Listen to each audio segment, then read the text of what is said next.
2077, what makes someone a criminal? Getting caught. Duh. In Night City, you can become anyone, anything, if your body can pay the price. So seize the day, then set it on fire. My fellow Cyberpunks, what's up, y'all? How's my Night City fam doing out there? Your dude Sly here, and back at it with another Cyberpunk 2077 news video. And this one, guys, is absolutely packed to the brim, so get ready as there is going to be lots to talk about. Now, before we begin, if you've been following my channel, you might have seen a drop in videos, comments, replies, Twitter updates, etc. I've been having odd health issues, which finally culminated into emergency surgery a couple weeks ago. Actually, 2 of them. I had back-to-back operations, which ended up removing my gallbladder and unclogging a duct that drains the liver. Over the past year or so, I haven't really felt myself and all that great, and of course my channel and all that everything else suffered for it. I tried to fight through it, but turns out I was slowly being poisoned by my blockage over the past year, and I thought I had like stomach cancer or something terrible like that. But the good news is that I'm out of the hospital, I'm healing, and I'm going to make a video going over everything that's been going on if you wish to hear about it, so keep an eye out for that. But I didn't want to start out with this because I know some come to rely on my videos for news and updates, and I didn't keep up with it as much as I should have. But it's in the past, and hopefully once I get back to 100%, I can finally get back on track. So if you wondered where I've been or why I disappeared or why there's been times where I haven't posted a video for like a month at a time, this is why. But enough about me, guys. Let's get into the other main topic here, and that of course is Cyberpunk. While I was in the hospital, I missed out on all kinds of gaming news. I mean, Destiny, Microsoft, the new console, Cyberpunk, etc. I ended up making notes of pretty much all the important topics, and even a few of the not so well known topics. So let's go over everything I noticed from the past 2 weeks and play a little catch up in the news department. So first up, ladies and gents, let's get to the big items of note. As most of you probably have heard by now, Cyberpunk 2077 has officially gone gold. If you're not quite sure what that means, going gold is a development term used to describe the state of a game. Going gold means that all the different segments of the game have been brought together into one single experience. All the systems are working, it's been mostly polished, all the major bugs have been squashed, you can play the game from start to finish with 0 interruptions. Basically, this means the game is done. This will be the version that players will download on day 1. However, that doesn't mean they are officially done. These days, most games have a day 1 update or a day 1 patch or something like that. It's something we all have to download before we can play the game, and that will implement further minor bug fixes, more polishing, and other critical fixes if something hidden like some kind of crazy bug ended up showing itself while polishing. So while the game has gone gold, there is still definitely more work to be done. In fact, there's still so much to do that CDPR has implemented a rather controversial decision here recently. A few years ago, CD Projekt Red's managers ended up in hot water over allegations of a crunch lifestyle, 10 to 12 hour days with 1 or no days off a week, and that went for all of the employees. They ended up changing policy, and all has been well up until the past week, where management once again implemented a crunch work week by making employees work 6 days per week until the November launch. Quote, "I take it upon myself to receive the full backlash for the decision." Badowski continued, "I know this is in direct opposition to what we've said about crunch. It's also in direct opposition to what I personally grew to believe a while back, that crunch should never be the answer. But we've extended all other possible means of navigating the situation," end quote.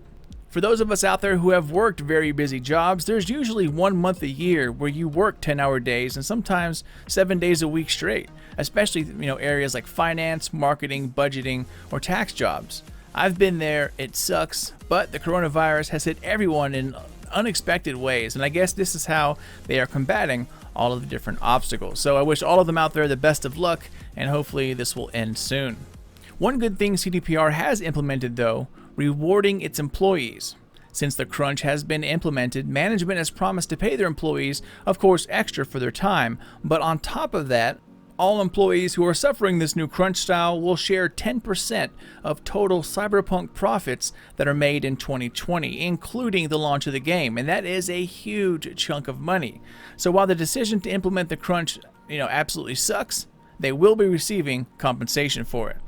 Alright, next up, let's go over a final few main items of news before we get into the smaller stuff. The map of Night City has been seen in one state or another for quite a few times over the past handful of months, but this time the full official map has been leaked. It includes all the districts, roads, buildings, and even areas we didn't know about. It's all over the internet, so it won't be hard to find, and I would show it in this video, but I've had several videos taken down in the past for showing leaked content. So to be safe, check out all the links down below and it will take you to the original image. With all of these maps popping up over the past few months, one Cyberpunk fan started an interactive website where you can browse the map and the different districts, and it is completely interactive. The web address is purecyberpunk.com, and the website features more than just the interactive map, but it is definitely one of the highlights, so check that out if you're curious. Now, one thing about this official map is that we can now see the true size and scope of Night City, which has of course been compared to CDPR's last game, The Witcher 3's, and turns out it is much smaller, however way more dense.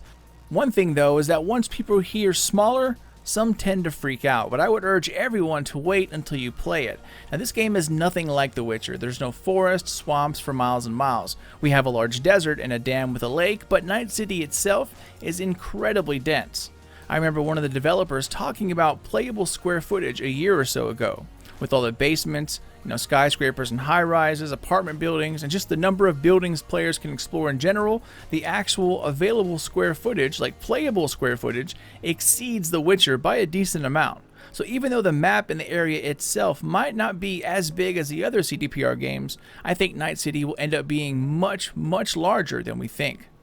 Alright ladies and gents, now this is something I had to come back and edit in once I was done with the video because I just found out about it.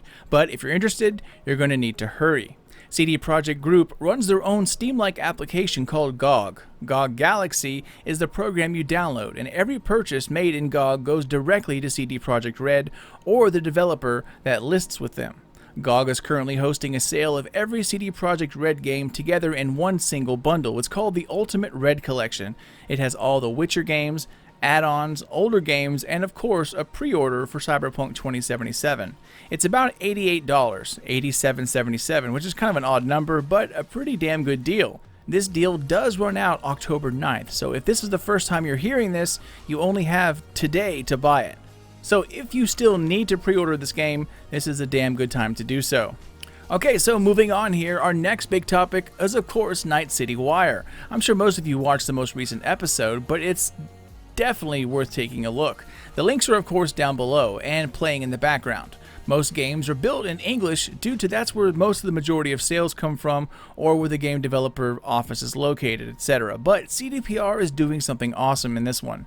Cyberpunk 2077 is fully localizing for all of the big languages. English, Polish, Russian, Spanish, and many, many more. Instead of just dubbing over, each language has been translated and changed to make sense, along with syncing mouth movements to give it an authentic feel. The previous Night City Wire episode was completely in Russian and subtitled into English. Now that might annoy some, but this is how the rest of the world feels when one of their favorite games only comes in English. So in my opinion, it was great to see the different side of things. And while there wasn't really all that much to be gleaned from the episode, we did see some new footage, particularly an extended look at the Braindance gameplay and a few quick shots from around the game. So definitely take a look at that if you haven't already. Alright Cyberpunks, and the final big piece of news to talk about, a smaller campaign. Now I've talked about this, or at least hinted around this before in other videos, but now it seems to be official if you do believe the source. According to AltCar, a gaming news website, CDPR slimmed the main campaign down for Cyberpunk 2077 and slimmed it down considerably after hearing complaints that The Witcher 3's campaign was simply way too long. Now how much was cut?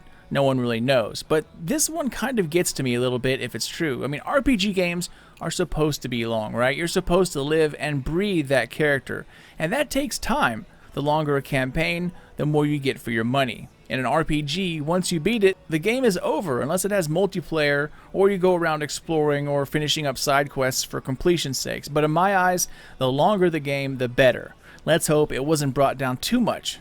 The article link is again down below in the link section of the description box.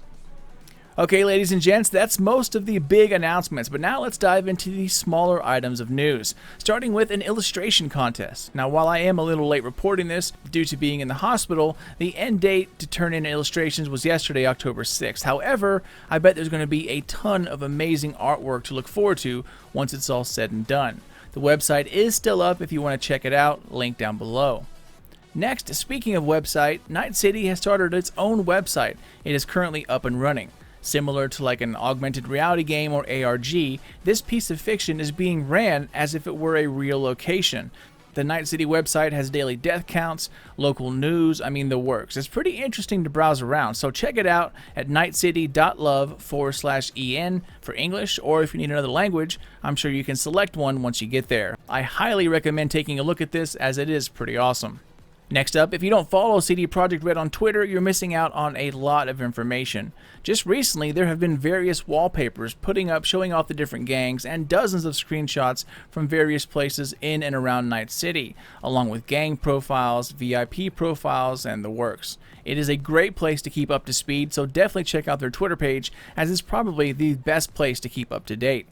Next up, we have another Johnny Silverhand merchandise update, this time in the form of an action figure by the Pop-Up Parade Company. Now personally, I've never heard of a pop-up parade figure, but nonetheless, if you're looking for something to style out your gaming shelves, here is the link and you can click on it down below. And that, my friends, is about all I really want to squeeze into this video. This is my first video getting out of the hospital, and it's, rather long. There might be a few things I'm missing, but if so, I'll put them into my next video. Either way, that's all the main things and the most important things going on in the world of Cyberpunk from the past few weeks. The only other thing really worth mentioning are the two kind of small, advertisement trailers that feature Keanu Reeves. One of them was in the beginning of this video. There's a second one out there, which is in the background right now. They're kind of cool, but nothing really, must see. But anyway, guys, that's it for me, y'all. Thank you all so much for watching and for supporting Sly Nation. If you wish to get in touch for business or otherwise, SlyNationGaming67@gmail.com, or the socials at Sly_Nation, Twitter, on Facebook, it's Sly Nation Gaming. Once again, thank you all so much for watching. Thanks for all of the well wishes over the past few weeks, and I can't wait to get back into the swing of things when I'm 100%. But for now, that's it for me. Thank you all so much for watching, and until next time, this is your dude Sly. Later, y'all.